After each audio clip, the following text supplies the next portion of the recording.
Magandang araw po sa inyo lahat mga kapaarak at magandang buhay din sa ating mga kababayan saan man sulok ng mundo. At lalo na po sa ating mga OFW, sana nandyan kayo sa mabuting kalagayan sa bawat isa. Ngayon po mga kaparak ay manguha naman po si Inday Laika ng pagkain ng aking alagang kambing. Yung tinatawag namin itong ipil-ipil. At medyo malayo sa aking bahay itong mga bayan na nandito. Yung nandito ako sa Sapa. Sa aming pong barangay sa Saloy po. Tingnan nyo sa palig at sa aking likuran mga kababayan. No? Yun ang laki ng sapa dito. At dito ako magkuha ng pagkain ng aking alagang kambing. Kasi dami doon no? Banda sa, sa likuran ko. Yan. Samahan nyo ako mga parak. Let's go! Atin po mga parak ay habang nanguha ko ng pagkain ng aking alagang kambing ay may nakita akong isang bahay dito sa dito sa gitna ng sagingan at saka may kalubinan po. Tingnan natin sino nakatira dyan. Kawawa nilang purma sa bahay mga bayan. Samahan niyo ako. At yun mga bayan, tingnan natin itong bahay sa unahan. At ito po mga kabayan yung bahay na nakita ko kanina. Yun. May nakatira ito si nanay. Nay, sa'yo pangalan ni mo nay? Agmayan. Agmayan. Si nanay po Agmayan mga kababayan. At sino pong kasama mo dito, nay? Akong apelido sa dalaga, mga anak. Mga nla. Sa karon Wala, biyuda na. Oh. Sino makasama nito, nay? Kasi makauban mo din, nay? Akong apo. Imong apo, imong kauban? Oh. Kamu lang duha din puyo? Kamu lang siyang duha din. Pila edad mo, nay? Ha? Pila na imong edad? Kuan na, 80 na. Cinta? Moro man tas akong tan-aw di, moro man og Ambot. moro mag kanang 30, moro mag 30. Daban matuwa sa akong ay gani. O cinta? O siya to. Iman ano sa akong mga apo.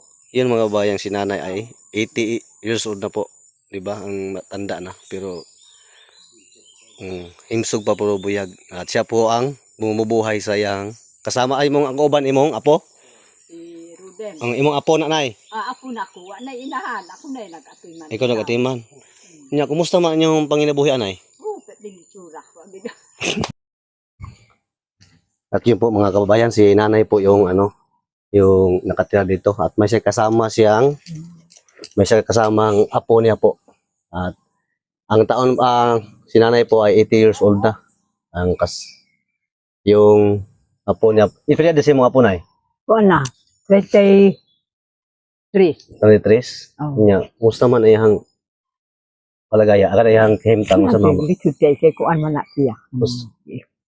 PWD. Nya. Mga nakita na ko gahina ba dito. Ngumpay ko niya. Isa ning balay ba? Nakita na ko na kung luoy man. Unang nyani ko dire. Dito ta kay para masinday. Naday mga kababayan natin na may malumong puso, mabuting puso na tumutulong po ni nanay kasi si nanay ay matanda na. Hirap din sa buhay. Anong usa may imong panginabuhi na para maka naman kanang kakaon sa matag adlaw ba? Ha? May kaon isa ginagbay ka. Ang panginabuhi nimo nay kanang inyong panginabuhi asa mo magpagkaon suporta sa matag adlaw. Kami mangita. Imong duha sa imong apo. Oo. Mangita. Kanang pabahon niyo panhapon. May ginagbay gud. Makakita gyapon basta sura oy. Lisod kay okay, kuan god sa imong pangidaron god sa imong edad nga 80 o 81. 80 yun. Lisod na kaya na hirap na mga kababayan sa sa paghanap ng kabuhayan nilang dalawa kasi yung apo niya ay may kapasanan.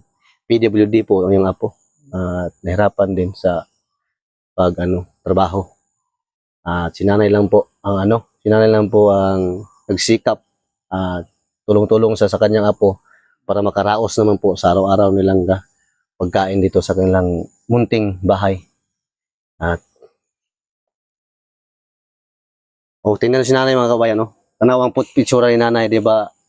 Dili halata nga 80 anyos. Sa awa po ng Panginoon ay sa kuan po sa Ginoo kay gitagaan po siya kusog kalig-on siyang panglawas sa matag adlaw para para po nga makapadayon siya sa pag pag sikay-sikay, di ba? Sikay-sikay na, no? Pag paningkamot para sa makakaon ta sa matag adlaw ni. Gani. Gawas daw na, daw. Dem kawan Hindi daw ko ngano tapad di mo, lani mo. ako kadali bala. Eh, para- Dem oy may kaywa pa ka. Pila na ka minuto? Ali dem diri. Oh. Diri ulit. Hindi siya. Ay, kaulaw. Kaulaw nga. Makaistorya kita raw. Istorya pero di kay Di ka galit, di ka galito. Pa istorya lang gud. Mo na siya mo na yung mga kabayan. Yung apo ni nanay, sila dalawa na nakatira dito. Sila duha nagpuyo ning payaga. Nya, kiniyuta niyang ipuy anay sa may nay. Ako. Imuha ni. Mm. Unya, ang galing ana kini mga lubi mo po ni. Na may lubi di tinanom in town ani wa pa may namu. Wala pa na inyo ha. Oh, Ang yuta lang imo ha. ko na may lubi di kaning yun kuan ako anon mga lubi di arin dumampod. Ay naprinda. Ano Oo, naprinda man po ni nga. Malanta ni. Ambot kanila ging kalisod. Alisod kayo. Nya pinda ni mo yung lubi ha. Dugay pa ni malukat. Dugay pa. Bot bawa pa ko tay kalibutan mauli. Pila di ka tuig ang kanyang pinda ni. Kuan. Mura pira to katuig de 20. Ako anday way di prinda arindo. Alagi 20 ka tuig arindo nimo. 20. Nya mo ni nalisod bug maayo. Oh, likod kayo. Naprinda din nila na narindo po to nilang mga ang niyog ng mga kabayan dahil po sa kahirapan noon kasi mayroon silang problema na ano at narindo 10 years bago makuha nila yung lupa na at sa kalubi. Muna si nanay ay nahirapan din kasi sana kung hindi pa to narindo yung lubi nila mayroon ta silang makakunan sa araw-araw na pangtustos po sa ilang pamumuhay. Yang ngayon ay narindo man. Munang sa makaya pagtrabaho nimo. Kaya. Kaya gyapon. Kung sa may imong trabaho para pod makatabang kanilula nimo. Abas. Hagwas. Jornal. Unay magpahuna Unay to ako magpahunan. di town siya. Mohonal pod siya. Nya duha mo. Ubanan pod mo nay. Oh. Tama ayo luoy gyud. Luoy pod yung kahimtang. Ilang kay basin dai wala pud ko mag-expect na nga basin matabangan mo. Ang ako lang pamasin lang kay namay poy na may mga tao nga naapoy ka ng maluoy pod sa atong kahimtang sa inyong kahimtang. Para sa kuha karon nakita anda mo. Oh. Nga naluoy ko sa inyong kahimtang pod. Nya muna akong gihimo karon. Ni-vlog ta mo para basin dai na imo tabang. Okay. Mabalik ra ko pohon. Balik ra ko dre. Yeah, para makuan. Kuan ni min say Sabado mo subid ako tut kadakan kay magsimba lagi bi. Ya lulis na po ko kauli. Maglakaw ron kani po dai lakaw niya ron kay daday meeting sa lawa dia daw. Lawa dia na apil. Apil mo sa lawa. Oh. Apil mo sa lawa man lang pod pang kuan yun na. Pang Pero kuan pud mo angal kay sa lawa kay wa may kuan.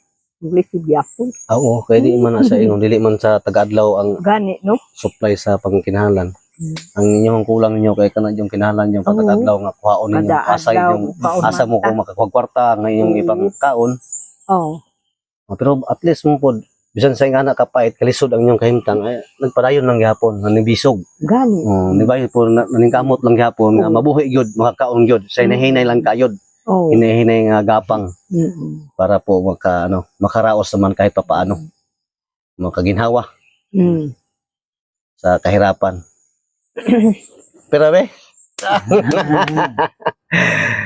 33 anyos to mga kabayan yung apo niya. Edad niya. At kasi may kapansanan din. Si Lola 80 years old na po. Sila lang pong dalawa nagtatira dito. At tingnan natin ang buong bahay ni Lola para makita balay po natin na ko kung ano. katig ulawa ay petili ka. Awa na Di na kang kay makwa. May pagkuan. Kaluha sa kulungas baboy. Ito po yung tinirahan nila nanay po mga kabayan. Itong bahay nila. Kung munting tahanan at silipin natin sa labas sa likod. Kasi po kanina ay naghanap po ako ng pagkain at pagkain sa aking kambing. Ito na. Ito na po yung My God. at ito po mga kababayan.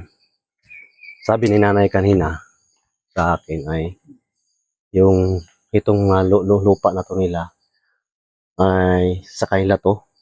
Hmm. Ito lang dapat ano dito, banda lang sa kanila sana to.